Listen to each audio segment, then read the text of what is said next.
وعلى بكاء ونعم. أعوذ بك من الشر والسوء ولك بنعمتك وبوز لله. السلام عليكم ورحمة الله وبركاته. بسم الله الرحمن الرحيم. إن الحمد لله نحمده ونستعينه ونستغفره ونعوذ بالله من شرور أنفسنا ومن سيئات أعمالنا.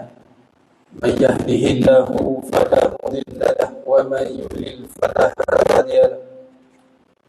أشهد أن لا إله إلا الله وحده لا شريك له وأشهد أن محمدا عبده ورسوله. اللهم صل على سيدنا محمد وعلى آل سيدنا محمد. رب يسر ولا تعسر بالتمام الخير. رب اشرح لي صدري ويسر لي أمري واحلل عقدة من لساني يفقهوا قولي. اللهم افتح علينا حكمتك وانشر علينا من خزائن رحمتك يا أرحم الراحمين. والله الذي لا إله إلا هو عالم الغيب والشهادة هو الرحمن الرحيم. والله الذي لا إله إلا هو الملك القدوس السلام المؤمن المهيمن العزيز الجبار المتكبر. سبحان الله عما يشركون. والله الخالق البارئ المصور له الأسماء الحسنى يسبح له ما في السماوات والأرض وهو العزيز الحكيم. ولا حول ولا قوة إلا بالله العلي العظيم. ولا منجا من الله إلا إليه. أما بعد. أيها المؤمنون اتقوا الله أوصيكم وإياي بتقوى الله فقد فاز المتقون. Sejemaah yang dimuliakan Allah Subhanahu wa taala, mudah-mudahan kita semua tergolong dalam golongan hamba-hambanya yang benar-benar bersyukur. Amin ya rabbal alamin. Alhamdulillah, syukur kepada Allah Subhanahu wa taala. Pada malam yang penuh barakah ni, alhamdulillah kita telah masuk ke malam 28 Ramadan. Telah pun melepasi fasa-fasa yang mana 27 hari kita telah menjalani ibadah berpuasa. Mudah-mudahan ianya memberi kesan yang mendalam kepada hati, kepada jiwa kita, kepada keyakinan kita. Peristiwa besar yang berlaku dalam bulan Ramadan, peristiwa yang besar yang berlaku dalam bulan Ramadan, berlaku pada 17 Ramadan, itulah Perang Badar Al-Kubra. Jadi pada waktu yang ada ni, insyaAllah sementara menunggu masuk Isyak, kita isi masa dengan amalan yang paling besar fadilah. Di bulan Ramadan ada amalan yang kita kena, ada amalan yang wajib dan keadaan 70 kali ganda. Kalau pergi datang majlis ilmu bulan Ramadan ni 70 kali datang. Dan takkan boleh datang waktu lain. Dan bulan Ramadan ni dinisbahkan dengan bulan yang mana Allah buka pintu syurga. Kita beramal, kalau tanya semua nak masuk syurga. Semua nak masuk syurga. Tapi ingat, iblis beramal juga. Tapi akhirnya ke neraka. Ini satu poin yang selalu saya ingatkan diri saya. Kita beramal, semua kerja amal. Bagus, tak ada masalah. Tapi kalau kerja amal tanpa mengenal, itu bermasalah. Akhirnya beramal bulan Ramadan. Itu tandanya beramal tidak mengenal. Iblis beramal dari syurga masuk neraka. Kita nak beramal dari dunia nak ke syurga. Tapi kalau hanya sekadar amal yang kita faham, tak ada bezanya kita dengan iblis. Kenapa Ustaz? Kerana iblis beramal tanpa ilmu. Yang membezakan kita dengan iblis, ilmu. Iblis tak ada ilmu, dia kuat amal. Tapi ilmu tak ada. Bila ilmu tak ada, penghayatan tak ada. Bila penghayatan tak ada, dia beramal, dia ikut trend, ikut mood. Lala sekali dia penat. Bila penat tu jadi masalah. Itu kadang-kadang beramal ikut mood, bahaya, ikut keadaan. Walhal Islam tertegak bukan dengan keadaan, bukan dengan perasaan, bukan dengan kebenaran. Dan semua ini dirangkumkan dalam Perang Badar Al-Kubra. Perang Badar Al-Kubra ni merakamkan peristiwa penting. Maka tajuk kita ni Badar Al-Kubra. Baik. kita ringkaskan perbincangan Badar Kubra ni mas sekalian. Dia reflect kepada Ramadan kita. Ramadan ni bulan yang menundukkan perasaan. Satu. Kalau kita imbau balik PKP, Perintah Kawalan Perasaan. Kalau saya Perintah Kawalan Perasaan. Jadi Perintah Kawalan Pergerakan. PKP Perintah Kawalan Perasaan. Jadi perasaan kita di bulan Ramadan ni patutnya ditundukkan. Kita tak ikut perasaan. Apa perasaan? Nak marah bagi contoh tu yang paling mudah manusia nak marah. Sebab apa? Memang kita ni ada temperature lebih sikit. Dalam badan kita ni ada angin. Okay. Aku naik angin betul lah. Sebab tu dalam baca Quran pun pernah ada ilmu ni. Sebab tu dalam baca Quran, ingat baca Quran ni dia boleh datang ketenangan. Nanti dulu. Selain bulan orang mengata dia sekejap lagi. Melenting juga. Sebab kata ada ilmu. Lepas tu dimulakan membaca Quran. Ada kalam ta'awuz. A'udzubillahi minasyaitanirrajim. Saya nak baca Quran, Ustaz. Apa hal kena dengan nak berlindung dengan syaitan ni? Syaitan baca Quran. Iblis baca Quran. Apa masalah Iblis? Iblis ni api. Nak menundukkan api ni, nak memadamkan ataupun nak kontrol api ni, bukan dengan amal semata-mata. Sebab tu ada orang beramal, dia masih tempoh, masih lagi panah barat. Sebab apa? Sebab dia tak ada kaedah nak menundukkan perasaan. Sebab tu Ramadan, itu antara amalan yang menundukkan perasaan, tapi dengan apa? Dengan ilmu. Sebab tu Ramadan ni, dia ada penghayatan. Bagai contoh. Ilmu. Kita tahu perkara yang membatalkan puasa. Tahu dah. Tapi kita terlepas pandang perkara yang membatalkan pahala puasa. Itu pun satu bab. Bayangkan Nabi kata apa? Ada yang puasa, ada yang qiyam hanya dapat lapar, ada hanya dapat jaga je. Sebab apa? Pahala tak ada. Kita nisbah dekat kehidupan kita. Kalaulah puasa pun boleh terjadi hanya orang lapar saja dapat. Kalau kehidupan kita ni akhirnya dapat apa? Dapat penat. Hidup lama just penat. Beramal tapi penat. Sebab apa? Nafsunya masih besar. Nafsu apa? Marah. Sebab tu antara perkara yang besar dalam Ramadan adalah mengawal marah. Nak marah dia, ana shaim. Habis Ramadan nak marah apa? Sama juga. Nak tahu kita berkesan kita Ramadan, marah kita tak ada. Badar Al-Kubra adalah satu peperangan yang mana mengawal kemarahan. Sebab apa mengawal kemarahan? Sebab kalau tengok berperistiwa Badar Al-Kubra ni, Nabi SAW nak menyekat halangan Abu Sufyan. Abu Sufyan ni beberapa kali dia nak melintasi, nak pergi ke Mekah melalui jalan yang nak dihalang oleh Nabi dengan tentera Islam. Nak ambil balik barangan-barangan rampasan, mereka rampas barang Nabi. Nabi kan kena halau daripada Mekah. Abu Sufyan ni belum Islam lagi lah waktu ni. Yang nak jadikan ceritanya kali yang terkini ni, yang kali ketiga ni, Abu Sufyan nak melintasi Madinah tu, nak lalu jalan dia tu. Harta dagangan yang dibawa oleh Abu Sufyan, yang mana itu semua adalah harta Nabi dan sahabat yang berhijrah ke Madinah, bernilai 40,800,000. Logistik, maknanya nak, bahasa mudahnya Nabi nak ambil balik harta-harta itu. Nak jadi cerita, terlepas Abu Sufyan punya kumpulan ni, barang dagangan ada 1,000 ekor unta, 50,000 dinar berserta 40 orang tentera, banyak, 40 juta punya emas. Logistik tu. Kalau kita rasa nak kena ambush lah. Nak ambil balik ni, nak ambil balik ni. Ni harta ni kita kena ambil balik. Ibarat begitu. Lalu sekali terlepas. Bila terlepas, Nabi tak kejar. Nabi lepaskan. Tapi yang jadi isunya, Abu Sufyan ni sampaikan khabar bahawa ni tentera Muhammad katanya, dia nak ambush kita punya barang ni. Jadi hantar tentera. Okay, bila dah pertengahan tu dah terlepas, bila Abu Sufyan dah terlepas, maka Abu Sufyan pun hantar balik utusan. Kata tak payah hantar. Sebab dah selesai katanya. Si Abu Jahal ni. Abu Jahal, mana boleh katanya. Oh, mentang-mentang nak tahan kita. Tak apa, kita ambush mereka balik. Nampak. Makna kata, Yang betul-betulnya tercabar ni kedegilan Abu Jahal. Abu Sufyan kata tak payah dah selamat dah. Peringkat pertama, Abu Sufyan hantarkan utusan bagi tahu memang dapat maklumat Nabi SAW nak sekat supaya dapatkan balik, dan yang mana harta-harta tu harta Nabi dan para sahabat. Jadi terlepas, sabar. Nabi tak ikutkan emosi. Sahabat-sahabat yang lain pun tak, ini barang kita ni, kejar balik ke apa, tidak ada. Maka yang beremosi ni Abu Jahal. Dia rasa tercabar. Maka di situlah Abu Jahal ni dia mengumpulkan tentera 1,000 tentera.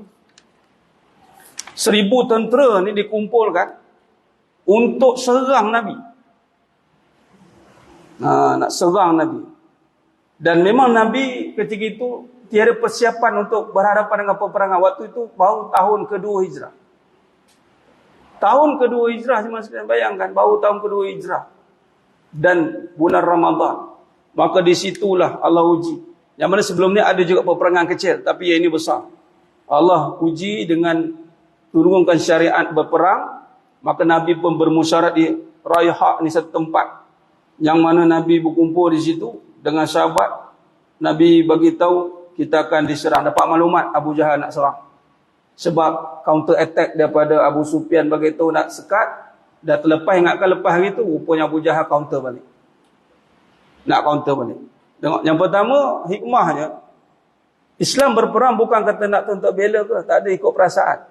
Malah ketika di Makkah Al-Mukarramah 13 tahun bersama dengan Nabi waktu itu, itulah yang mana Nabi doa dua Umarain, yang masuklah Sayyidina Umar Khattab radhiyallahu anhu.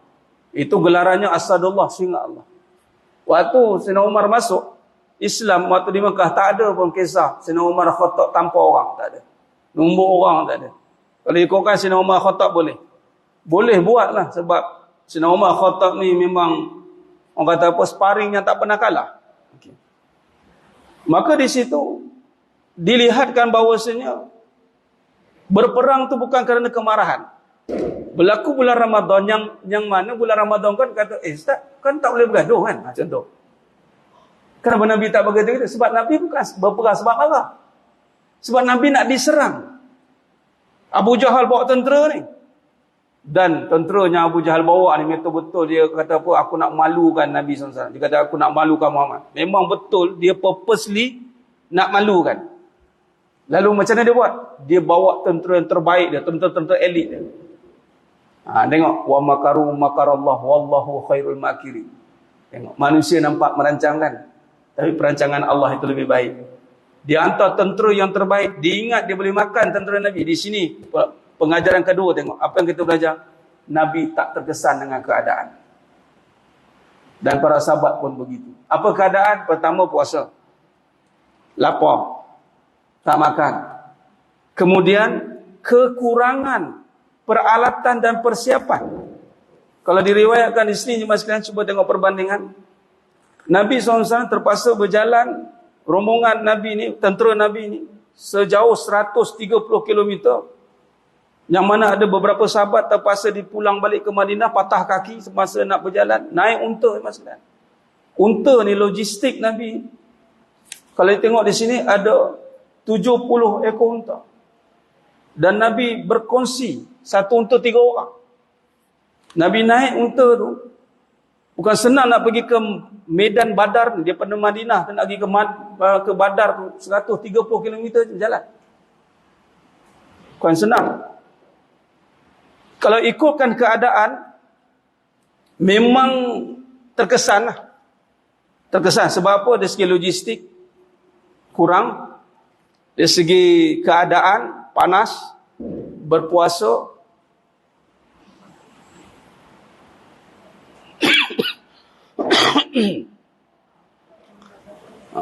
Dengan jarak 130 km dari Madinah ke Badar. Seekor unta mereka berkongsi hingga 3 orang. Bayangkan.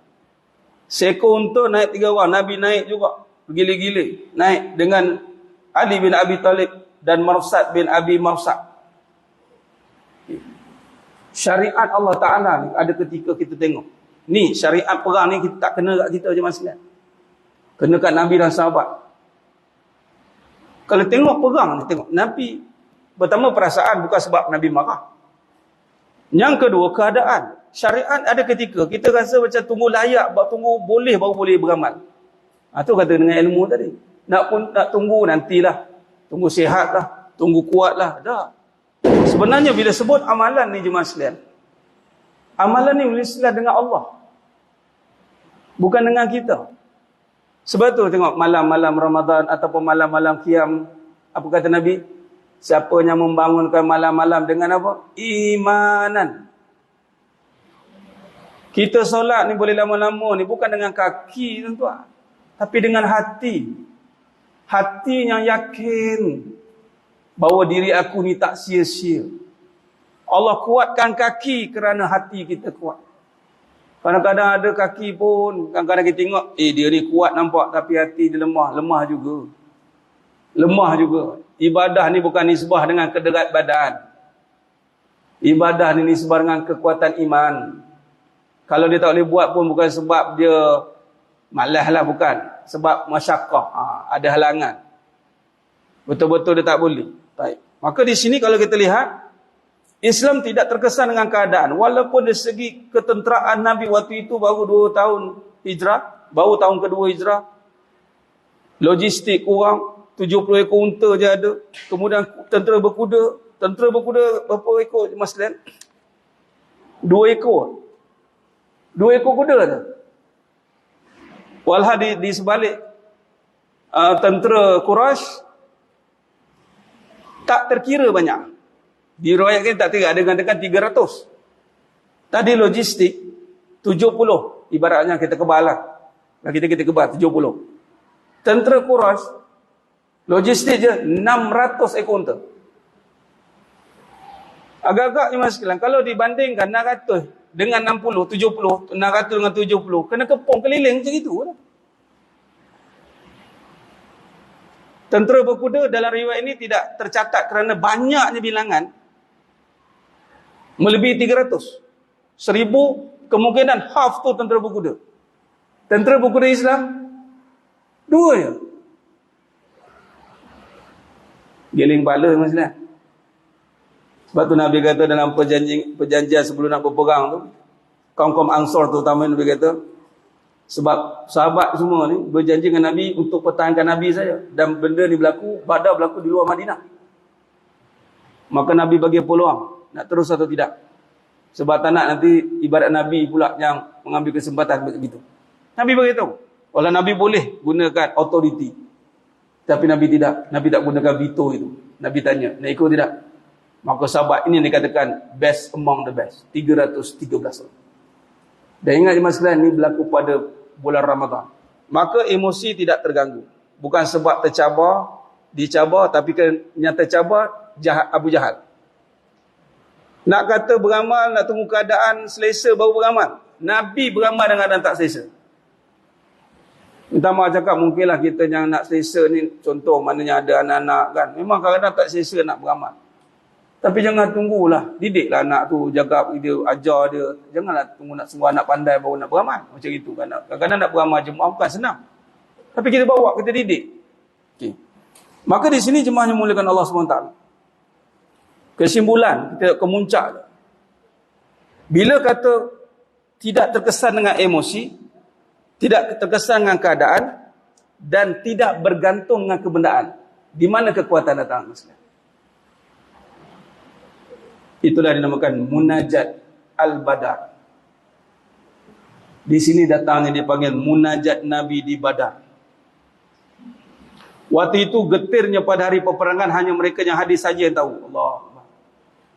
Jemaah sekalian, kita cerita ni, saya cerita ni kita baca lah. Tapi in reality, Nabi dan sahabat sahaja yang tahu keadaan di sana macam mana. Sebab apa? Di segi amount dah nampak berbeza jauh. Maka keadaan itu hanya getir dengan jumlah yang kecil dan kelengkapan yang kurang sempurna jika dibandingkan dengan tentera musyrikin. Sudah pasti memberikan tekanan yang kuat kepada tentera muslimin. Ini kata emosi tak tertekan. Kita hari ini jemaah sekalian, mungkin kita lihat keadaan contoh. Kadang-kadang kita duk faham, oh sebab tentera kita atau kita masih belum kuat, kita tak cukup hebat, tak cukup kelengkapan. Sebenarnya Badar telah menceritakan berhadapan dengan tentera Quraisy yang lengkap sebesebi kebendaan, keduniaan dan perasaan. Marah, meluak-luak. Abu Jahal datang dengan meluak-luak marah. Maka cerita Umar Al-Khattab pada hari Badar. Sayyidina Umar Al-Khattab kata apa? Rasulullah SAW memerhatikan tentera muslimin seramai 300 lebih, iaitu 313. Dan tentera musyrikin seramai 1000 orang. Lalu baginda menghadap ke kiblat dan mengangkat tangan di atas bahu. Baginda terdapat kain ridak. Baginda berdoa. Nabi kata, Ya Allah, di manakah pertolonganmu? Ya Allah, penuhilah apa yang Engkau janji kepadaku. Seandainya pasukan Islam ini hancur, Engkau tidak akan disembah lagi di dunia ini selamanya. Maka rupanya kekuatan yang ada ketika itu adalah sebenar-benarnya bergantung kepada Allah. Jadi kesimpulannya mas sekalian, akhir Ramadan ini sejauh mana kita berharap dengan ganjaran Allah. Adakah kita benar-benar meyakini Allah punya janji? Maka di sini kita ambil intipati ni mas sekalian dengan doa munajat ni, saya baca sekali penutup agar kita boleh ambil semangat, kefahaman dan penghayatan. Ya Allah, di manakah pertolongan? Ayat ni bukan maksud mempersoalkan Allah, tapi ya Allah, di manakah pertolonganmu? Maksudnya mengharapkan pertolongan. Satu. Keduanya, ya Allah, penuhilah apa yang Engkau janji kepadaku. Seandainya pasukan Islam ini hancur, Engkau tidak akan disembah lagi di dunia selama-lamanya. Memang betul mas. Badar Al-Kubra adalah pencetus kepada kebangkitan. Jadi mudah-mudahan mas sekalian, kalau boleh kita ambil lagi ibrah, tengok balik kisah Badar ni sebagai semangat sebelum habis Ramadan ni. Kita ambillah semangat Badar untuk kita meneruskan ibadah kita yang berbaki lagi beberapa hari dan meneruskan persiapan untuk berhadapan Ramadan akan datang. Wallahu alam. Aqulu qouli hadza wa astaghfirullah azim li wa lakum wa bila taufiq wal hidayah. Wassalamualaikum warahmatullahi wabarakatuh. Tangguh dengan tasbih kafarah dan suratul asr. Bismillahirrahmanirrahim. Wallahu a'lam.